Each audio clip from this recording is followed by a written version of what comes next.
Fugitive businessman Nirav Modi has been arrested by the UK authorities. He's been on the run since February 2018, and his arrest has now come in London on the back of a request by the Enforcement Directorate for his extradition to India. Anil, what is the significance of this arrest? See, Aditi, it's significant in many respects. First of all, in terms of the biggest signal it is reinforcing is that the rule of law. In India, if you look back, there is a history of people not respecting the rule of law. It's what we call an exception-based regime and not a rules-based regime. Right. So a fugitive, in the instance of Nirav Modi or whether it's Vijay Mallya, their arrest and return to India legitimizes the rule of law.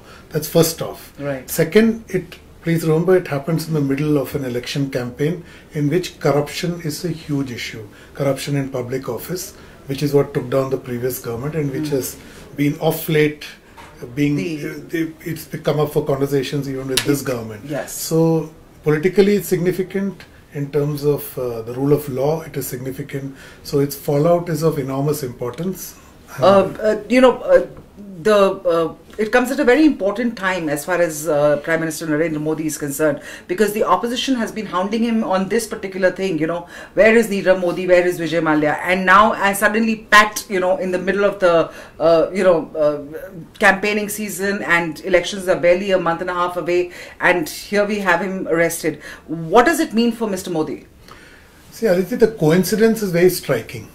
Today, Mr. Modi is going to actually speak on the issue of chowkidar. Right. Chowkidar, as we know, the whole notion is the security guard. Okay, right. And this is peaked last weekend, where the opposition was accusing him using the same name chowkidar. They were using it to beat up the PM. The chor hai, yeah. Now the PM reversed it last weekend by changing his hashtag to his DP and everything to chowkidar, and then everybody in the BJP and they launched a full campaign of maybe chowkidar. And that coincidentally, he's decided to do a conversation with all these self-appointed chowkidars today. So on this day, you have this arrest happening in Nirav Modi, and it reinforces the political argument that Modi is making, that since he has taken over, he has basically gone after big ticket corruption. He has, one, cut it down. Secondly, he is trying to bring to book those who have indulged in corruption in the previous era. So Nirav Modi's arrest on this day that he is going to speak to is of huge political significance, especially since we are now just 3 weeks away from the actual voting to begin in the 17th Lok Sabha elections. Tell me one thing. Arrest is fine. I mean, just to get it, it's the hype and the hoopla over the arrest, and now the fact that he's arrested gives a big speaking point to Mr. Modi and to the Bharatiya Janata Party. However, the actual extradition may not be as simple as it's made out to be, as in the case of Vijay Mallya. It's still pending with the UK court. So how long do you expect the procedure to take place? Because it seems to be following, it will follow a similar pattern to Vijay Mallya, right? Absolutely. If it follows Vijay Mallya's template, it will take time. But this is now politics. It is not about the reality of the situation. So where we are looking at it today is because the opposition made the chowkidar to be such a big issue, and the PM owned the issue in the last week, and now with him holding a conversation today and Nirav Modi being arrested, it's all about politics. So here on, we are now in election cycle. So people are not, PM Modi, going by his track record, is not going to let such an opportunity go away. He's going to reinforce this argument that he is one key defender of India when it comes to corruption. Right. One of the issues. Politics apart, let me just dwell on the fact of the Punjab National Bank, the scam, the entire case per se. What does it mean for the investigation? How do you see that going forward? I see, that's a very important point, because the thing is that the scandal is almost about more than $2 to $3 billion.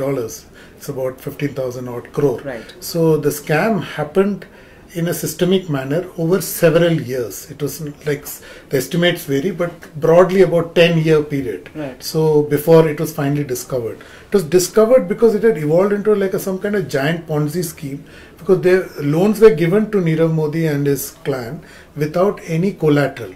So finally, when the loan was called in, right, he defaulted, and when he defaulted, they found that he had since there was no serial collateral, defaulter, there was no collateral, there's nothing to fall back on, and he almost brought down India's, I think, third or fourth largest bank in the country.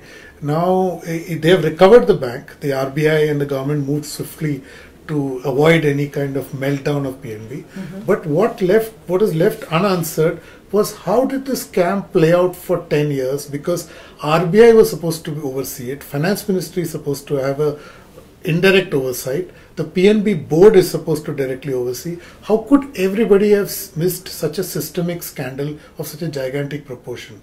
So arresting Nirav Modi, presumably if he cooperates with the investigation, will shed light on a lot of these gaps, and the unsaid part of it, many more skeletons will tumble out of the cupboard.